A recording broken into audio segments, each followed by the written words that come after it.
លោកឧត្តមសេនីយ៍ តូហេង សុផុល ដឹកនាំកងកម្លាំងចូលរួមរំលែកទុក្ខជាមួយគ្រួសារសពមន្ត្រីនគរបាលក្នុងស្រុកសណ្ដានដែលអនុវត្តតាមការយកចិត្តទុកដាក់ដ៏ខ្ពង់ខ្ពស់ពីឯកឧត្តមនាយឧត្តមសេនីយ៍ សុថេត អគ្គស្នងការនគរបាលជាតិដែលនៅរសៀលថ្ងៃទី5 ខែមិថុនា ឆ្នាំ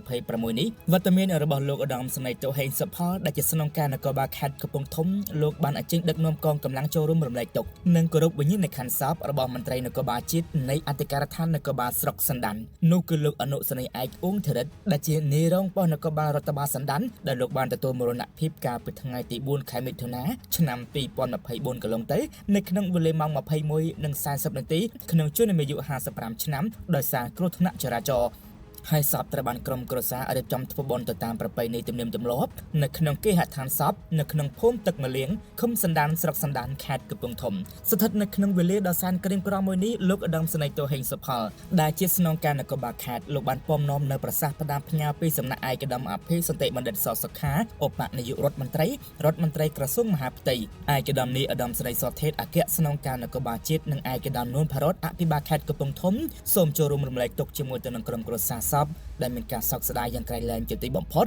ចំពោះមរណភាពរបស់លោកអនុសេនីយ៍ ឯក អ៊ុង ធរិតនៃការបាត់បង់មេគ្រួសារស្វាមីឪពុកប្រកបទៅដោយព្រហ្មវិហារធម៌និងជាមន្ត្រីមួយរូបក្នុងជួរកងកម្លាំងនគរបាលជាតិនៃអធិការដ្ឋាននគរបាលស្រុកសណ្ដានដែលអ្នកផងទាំងឡាយទាំងពួងគោរពស្រឡាញ់ឆ្លៀតនៅក្នុងពេលវេលាដ៏សែនក្រៀមក្រំមួយនេះលោកស្នងការក៏បានឧបត្ថម្ភអង្គរចំនួន 100 គីឡូក្រាមទឹកបរិសុទ្ធថវិកាមិត្តជួយមិត្តចំនួន 2 លានរៀលនិងប្រគល់ថវិកាសមាគមពីមិត្តនគរបាលជាតិចំនួន 6 លានរៀលសរុបជាថវិកាចំនួន 8 លានរៀលទៅដល់ក្រុមគ្រួសារសពដើម្បីយកទៅប្រើប្រាស់តាមតម្រូវការចាំបាច់លោកស្នងការក៏បានបញ្ជាក់ថែមទៀតថាបន្ទាប់ពីមរណភាពលោកអ៊ុង ធរិតមន្ត្រីការិយាល័យបុគ្គលិកនៃស្នងការដ្ឋាននគរបាលខេត្តកំពង់ធំបានរៀបចំចាត់ចែងដោយយកចិត្តទុកដាក់ធ្វើសំណើជូនថ្នាក់ដឹកនាំគ្រប់លំដាប់ថ្នាក់ដើម្បីទទួលបានថវិកាដើម្បីឧបត្ថម្ភជូនគ្រួសារលោកស្រីបន្ថែមទៀតជាចុងក្រោយលោកស្នងការក៏បានគោរពដួងវិញ្ញាណក្ខន្ធនៃសពរបស់លោកអនុសេនីយ៍ ឯក អ៊ុង ធរិតព្រមទាំងឧទ្ទិសបួងសួងទៅដល់គុណព្រះរតនត្រ័យវត្ថុស័ក្តិសិទ្ធិទាំងឡាយនៅក្នុងលោក